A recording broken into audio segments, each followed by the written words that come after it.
So we're now going to talk about the bigger picture and global leadership on sustainable production.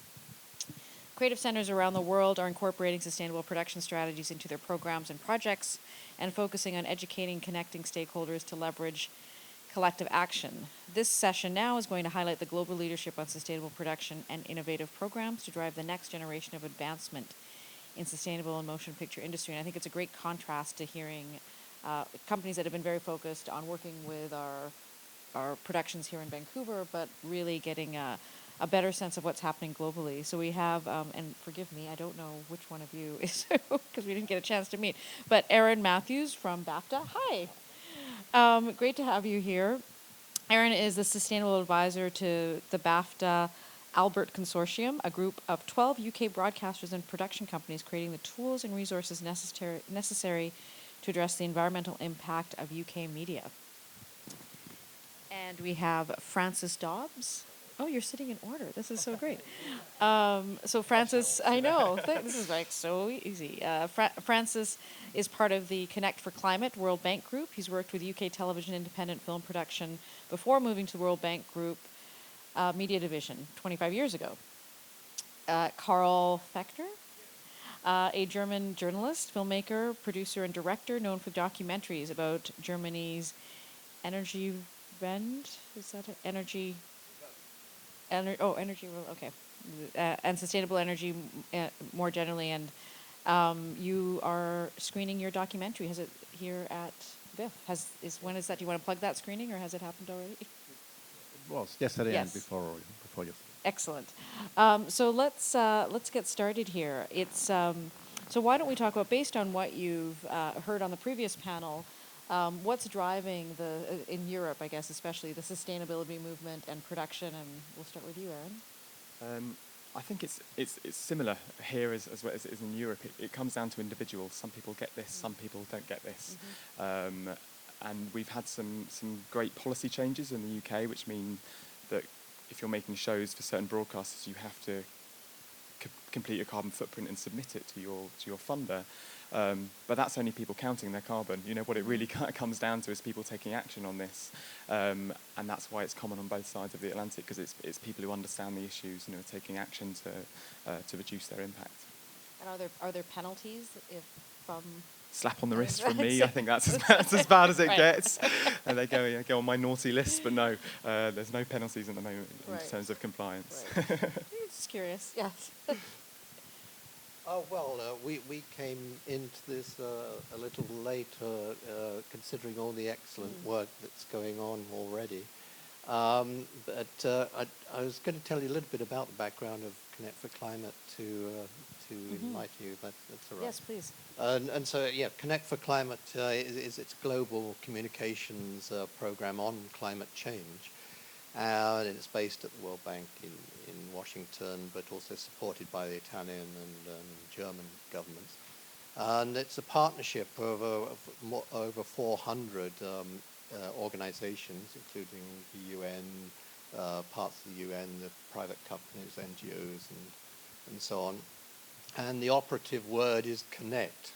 You know, how do we encourage interaction between people and so on. But because, and it's very youth orientated, and so we have sort of a number of different hubs of Connect for Climate. We have sport for climate, fashion for climate, music for climate, cities for climate. Then we thought, well, we must have a film for climate too, especially because being youth oriented and the impact that film has on young people is tremendous. So we wanted to explore film for climate and what can be done on a global basis, both in production and content.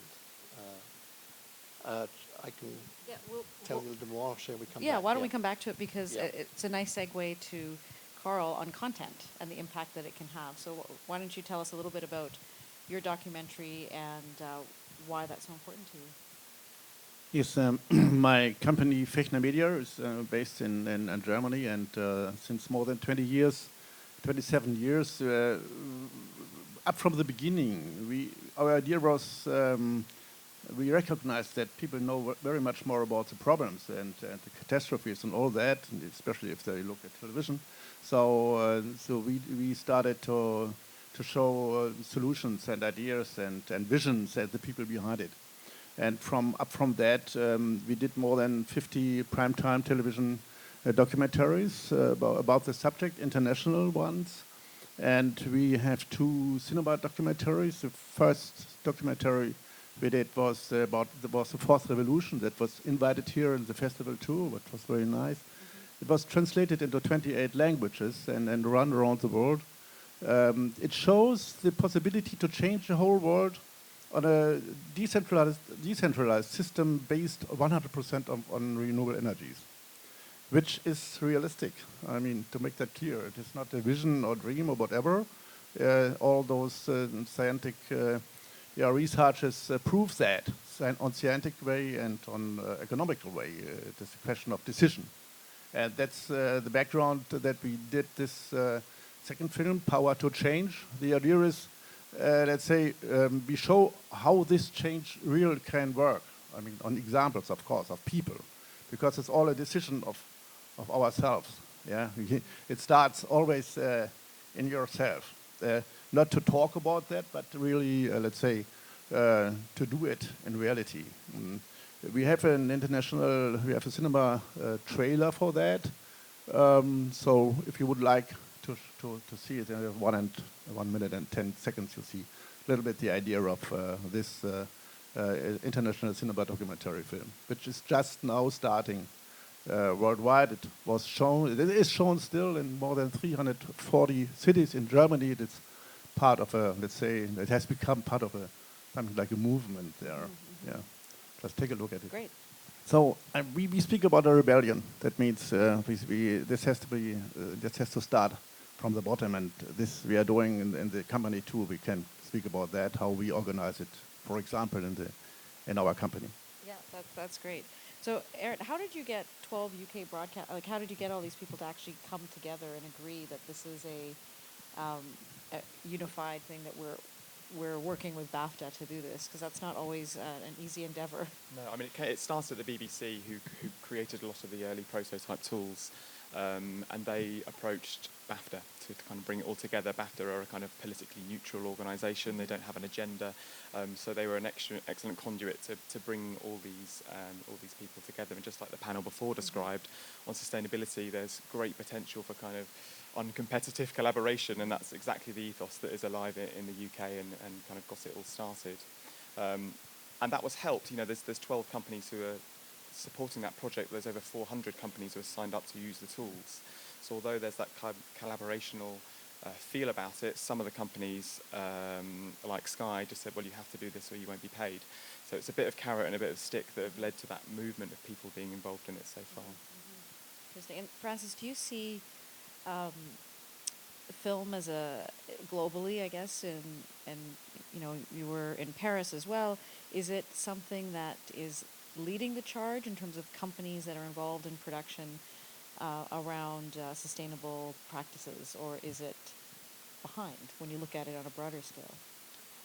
I think it's probably about equal with a lot, but it has film industry, as we see it, sort of has a tremendous chance to in a sense get out in front because of the impact it can have on so many people, and because in a sense it's fairly contained. People tend to know each other around the industry, and that's even stretching quite globally. Yeah, so what we've been doing too with is to explore how you could make sustainable production more universal, taking all the excellent initiatives that are happening already and seeing whether that can be used elsewhere in other countries. So we've had sort of workshops, for example, at Palm Springs, we had 30 to 40 directors from all around the world, meeting with Mark Forster, who is a good environmentalist, and discussing, debating how they can do that in their films. And then also we've been looking at training as well as BAFTA has been doing, and seeing whether it can be incorporated into college curriculums in some way. And it looks like we're going to be able to start that off in Guadalajara, at the University of Guadalajara, in association with the film school festival there, the film school and the film festival. Interesting. And so, Carl, how do we join the rebellion? What's I mean, we say the rebellion starts in the theaters, and we have let's say, started a campaign, something like an event campaign. We say this is more than a film. This is something like a movement, and that's why it's so broad spread. I mean, and if you those pictures, or I mean those. The film is encouraging people to change themselves. So in the company itself, we say, okay, me for example, I'm living in a plus energy house. Yeah, it consumes 10% of normal house, and it is passive house, and it produces more than 9,000 kilowatt hours electricity, which we only use 2,800 kilowatt hours, and we sell it into the grid. I'm driving an electric car. It's very funny when I think it is not an alternative for you to use. I mean, electric cars, but in fact it is. I mean, it is existing this, and once you start with this, you never will change back. And I drove more than 4,000 kilometers with this full electric car, and I paid around about, let's say, $1,000 for that for the energy. This is 20% of that what you normally pay, because electricity is very cheap. It has, I mean, start from the kilowatt hours or from the megawatt hours to watt. Yeah, of course it's important to recycle all that. It is very good, but the most important subject is to change the electricity, the electricity you need, you use in the company during the whole year. Of course, and on the stage too. Yeah, right? But so I have learned that in Canada that does not exist. So we have in Germany, we have big companies, not so big as the biggest of the bigger one, but not who are nuclear one. But you can buy your electricity in companies, Greenpeace Energy, for example, or Lichtblick, or those four, yeah, certified only with green electricity. So. And this is the first change. Everybody can do that. I think 1.3 million households in Germany did that, but we have 40 million. Yeah, so we encourage this. Yeah. And the second one, which is what everybody can do, is don't eat less meat. And it's very interesting that you spoke a little bit about the food. Yeah, but I mean, in my company, and the catering, all that. We only cater vegetarian food, which is sometimes for the people. It is at the beginning. It is an experience. At the beginning, especially young male technicians, they have their problems with that. I don't know what they're doing in the evening and the night, but in the company, that's a different panel. Lunch, yeah. Yeah, but you see, if you experience that, it's very, very important that you really feel it. Yeah.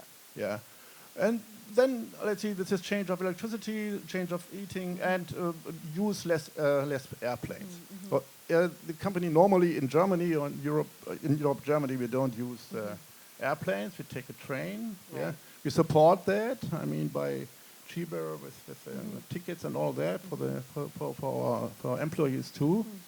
And to fly here, for example, we balance it. Yeah, Right. so. And the whole production we did is totally CO2 balanced. It cost us around about 12,000 euros, around about $15,000. And for that, we buy, let's say, green electricity.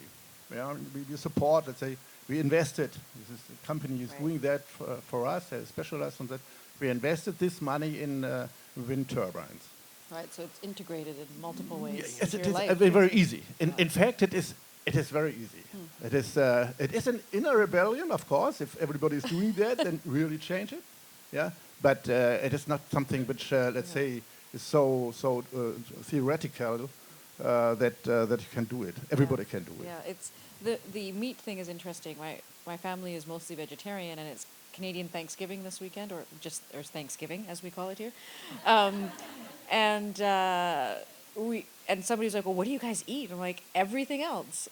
We just don't make a turkey because the sides are really the best part." But I feel like you wanted to say something, adding to that on the. On meat. Yeah, no, I'm just kidding. Actually, I'm interested in the training part of it because what you're talking about is, it can be very easy. It really is a switch in your daily practices from what you're doing at home to what you're doing at work. But the training that both of you have spoken about, like, what is it that you want to teach, and especially in the schools, like, what is it that a film school can do? That we may have some people here from some of the local schools, post-secondary schools that might be doing that, but what is it that you're teaching? So our training's split into two halves, and it's a full day. It's just a part of what we offer to the industry, so anyone can come for free, and it runs every week. The morning part is just all about kind of climate change 101. Because actually, as an adult, and especially working in production, how often do you get the opportunity to come and learn about something? It's actually quite rare. So it's all about what is climate change and why is it relevant to individuals, communities, and businesses. And the core message of that really is sorry, mumbling. The course is called Carbon Literacy, and we've got a problem in the UK where someone might make a science-based argument and someone will reply with a political answer or a technological answer or a business perspective, and somehow the science becomes the least important thing in that conversation. So the morning is all about ensuring that all the delegates feel sufficiently confident with the science to be able to hold a conversation on it. And the start of the afternoon is all about sustainable production techniques, so how people put it into practice. I really believe that everyone has a unique opportunity to act on climate change, whether you're a CEO or a managing director who can just mandate something, or whether you're the lighting director or the runner. No one else is going to step in and look at your bit for you. So the afternoon is dedicated to helping people understand what their unique opportunity is and how they can act on it, whether they work in the costume department or in production. It's just interesting what you're saying about the science and how it sounds like you're giving people the tools to be able to defend their practices, almost like the language around why they're choosing to do something because it becomes political. I don't think that's the intention. Certainly, it's just about providing people with the ability to measure themselves. We're not going to recycle our way out of climate change, but in the industry we have a tendency to focus on the physical things, our sets, our water bottles, but that, as pointed out by the lady over there, it's often about transport, and we need to be mindful of exactly what are our largest impacts. So we're hoping to, with this training, provide people with the tools to make sure they're making informed and objectified decisions on priorities. And if you're talking sort of younger, the school level, I think it's the same really as writing a script. It's keep it simple. Climate change is such a complex subject anyway, so it's bringing it down to the basics that people can do. And we've seen tremendous enthusiasm amongst the young. One of the things we do is have competitions for making films on climate change, and our first one, not the first one, sorry, the one last year, Action for Climate, had 230 entries from 70 countries. We just had a new one that's just finished with submissions, and we've got over 800 submissions from 150 plus countries. And it's tremendous just looking at it. It's so exciting to see the enthusiasm that's coming out, the things that people, and also the practicality that young people see, the practicalities of it all. And the other thing we're doing is to see whether we can establish some common goals and maybe make that into some kind of a charter we're at very early stages there, but a charter that could be universal, and taking all the good ideas that are around and seeing whether we can encapsulate them together. And that was championed by our creative director, Donald Ranville, who very unfortunately and sadly passed away last month. He was a good friend of Vancouver Festival and a good friend of a lot of it. But it's early stages, but we want to, to take that forward. And we did present that as a draft at Paris, as you mentioned, during the United Nations Conference of the Parties in December. Carl, do you want to answer? Yes, we should recognize that we are in a conflict, or more than a conflict. We are in a fight. I mean, there are losers and winners. When we realize this idea of really changing to 100% of renewable energy, we have to recognize that this is in a decentralized situation. So that means we speak about emancipation of people. We speak about, let's say, empowering the people. And we speak about, let's say, decreasing income of the big companies. I mean, yeah. So that is a fight, and this is part of the film too. When we were, let's say, like with 10% of renewable energy, all that, yeah, it was no problem. But no, in Germany we have 33% of the electricity replaced by renewable energies. And this energy comes from wind turbines around about the country. This comes from roofs and all that. That means 33% of the energy is not sold by those big energy companies. But we have to recognize that 20 companies in the world are responsible for more than 60% of the exhaustion of CO2. It's clear that, and they have the power. Yeah, we have a lobby power in Germany you cannot see. So they just started to change this law, this feed-in tariff law. Yeah, so we say, okay, we have to be aware that we really have to fight for that. Yeah? So this starts, of course, with changing eating or changing this personal behavior and all that. But it goes more. It goes really to, let's say, political actions. We have a history in Germany. It is my personal history too, to blockade. I blockaded already, let's say, American Pershing II rocket missiles in the 80s, and then afterwards there are more than 15,000 people who are blockading the nuclear waste transports coming from France and other countries, and our too, in the north of Germany. They needed 30,000 policemen to really beat through those people, to beat the nuclear waste into, let's say, this provisorious storage, whatever. And I told you that was the reason why, one of the reasons, why the German government finally said, okay, we stopped the nuclear power in Germany in 2022.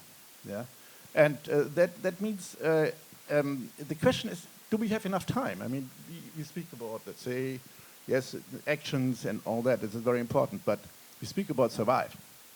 Yeah, that is not the subject of the film. The film is optimistically. It's an invitation for a personal decision, but the background is that we are really in the shit, people. You know, yeah, we have this problem of refugees. We have the water problems, hunger. Still, all those. We have more than 28 million people, refugees of climate already. Yeah, so the background is very important. Yeah, it is. I mean, in Canada and certainly in Vancouver, it is a big subject and topic of conversation that I think is,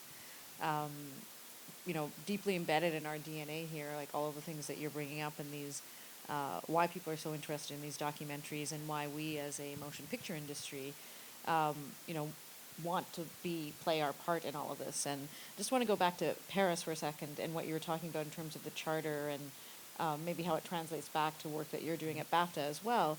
But what are those, there's bigger sustainability development goals, but how do you like ratify something like that, or develop a charter, and how do they relate back to the motion picture industry? I know it. It's difficult, I think. But it's worth trying. I think it's going to take some time, I think, to do that. that would be our role in the sense is to, as I was saying, take the ideas that are coming out, the ideas that we've been hearing from the studios and from Aaron, and packaging it into something that can be used everywhere, whether it's Kenya or East Timor, wherever. So that can. Yeah, take I think place. you think about sort of film production globally, like if you think the Bollywood industry, for example, like I don't think LED is probably the priority in some jurisdictions right now. But but these, as you say, it's sort of a beginning of trying to do something, and maybe this jurisdiction helping to support and driving that forward is, I think, a great position that we're in here locally. So from being in at BAFTA and being so connected to the continent and Europe, what is there collaboration sort of beyond the UK So borders? we're not as connected as we used to be. Yes. I didn't want to sorry- mention sorry that. about that, There's so everyone. many political things going on that we So that we aside, didn't mention Donald Trump in the last panel, so we. yeah, but we are quite connected. And we've got a conference in November to go and meet with all the other film funds and some of the broadcasters from across Europe, just to lay all our tools on the table. Because shamefully, we don't actually know what everyone else is doing in France and Germany. We don't know what tool sets they have. So the idea is, just to learn more and see how we can share and collaborate more. The whole ethos of our project is that we haven't got time to figure out, as you pointed out, how, to work how this works commercially. We just need to get the tools out there as quickly as we can. But bringing back into that framework idea, we're never going to achieve it if we just put it all on productions. Productions can only do so much within their scope of influence, sphere of influence, essentially. If they don't have the services available to them, then they're not going to be able to take it all the way. So that's what we're doing next, is thinking in the UK, okay, what does our industry roadmap look like? Deciding where offsets fit in, deciding what we can mandate for the studios, the kind of mandatory services they will provide for productions, to take it away from productions a little bit and ensure the infrastructure exists there for them. That sounds great as an idea, but it's the first step to making that happen. Yeah, very interesting step. And I think it's important to sort of think out of the box to a certain extent, and look at all options. Whether that's building the consensus of opinion by having Cine Verde sections of film festivals, which we had recently in the Philippines, or whether it's in Venice Film Fest, we had a discussion between Alfonso Cuarón and his brother, Alfredo. His brother is a renowned biologist working in Central America. So bringing the science to the art and vice versa, so that you help build that consensus as much as you can. Do we have time for questions still, Lucilla? Um, We do. Okay, perfect. I'd also Yes. I'd like to just show one film if I can, which is yes. just to illustrate the youth, the importance of youth, and wanted to tell you that our first competition was run by a group from Kibera in Nairobi, and they made a film called Me and My Bike. And what we can do then as facilitators, what we were able to do was to link them up through Artist Project Earth, which we use for our Music for Climate hub. Artist Project Earth takes tracks from recording stars and repackages them, and then the profits from any sales of that repackaging goes back into environmental projects. That one in particular was in Africa. So Eminem was on that his track Not Afraid. So we were able to link the TS1, the group who won the competition, up with Eminem's song, and so they produced a new piece out of that. So And that's what we're going to see? it's yes. So Yes, I'd okay. just show the second piece. Thank you. Oh, that's so great. How did you get Just gives you M&M an idea of to it. do that? What was the process in getting M&M involved? Well, as I was saying, the Artist Project Earth it gets the rights, the agreements of the artists to use the tracks free. Right. And so we just went back to M&M to say, are you okay for the kids to come in Yeah, and that's so do great. this with the track? Who knew And that they he said was yes. he was all, who was Right. pro climate change? That's very effective, though. That's really great. So I think we have time for a couple of questions. If there's anyone out there in the middle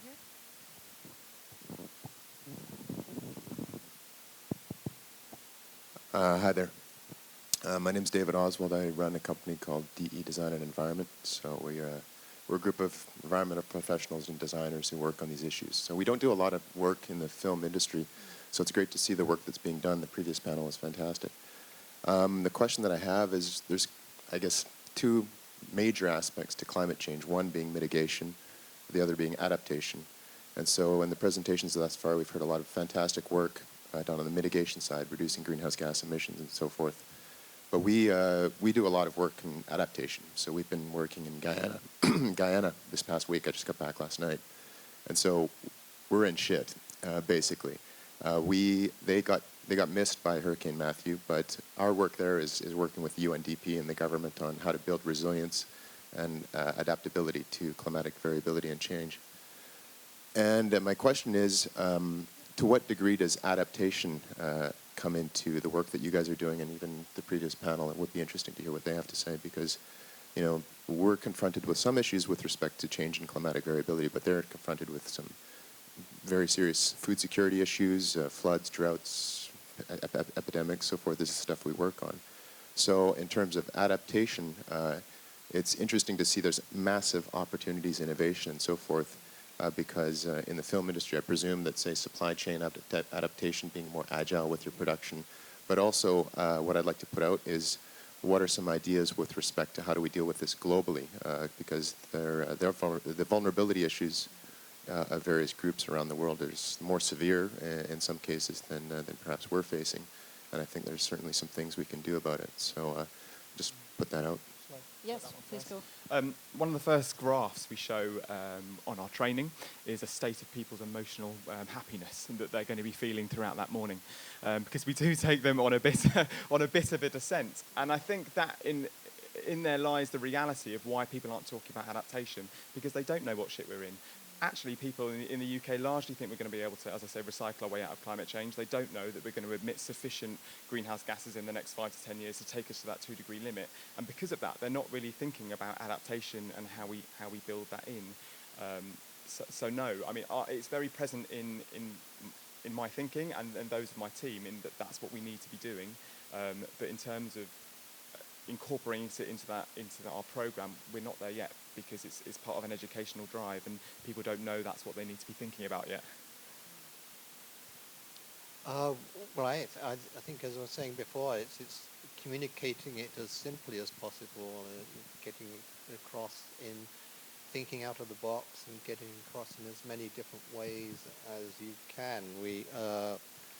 One of the things we had last year was projection mapping on St. Peter's, Rome, with the help of Louis Sayas, of images of environmental destruction and so on, and care, and so getting the message across to the 100,000 that were in St. Peter's Square for that, but then according to Edelman, who were the promotion team behind it, 4 billion who actually saw it. I don't know how they quite got that figure, but that's what they said. So it's hitting a chord somewhere. I mean, it's important to show, let's say, inviting pictures that this vision is very, very nice. So, because if you have this in the mind, that this is possible. This is the first one for adaptation. Yeah, you need a picture about the future. This is one of the ideas of this film. We have 10 protagonists in the broad range, very poor people, one very poor person from Berlin who has, let's say, found his idea. He was very down, he was nearly dead, and he found his idea to, let's say, to economize energy and to teach that other people, yeah, other poor people, yeah, in a special program from Caritas, which is from the church. He had did more. He told more than 350,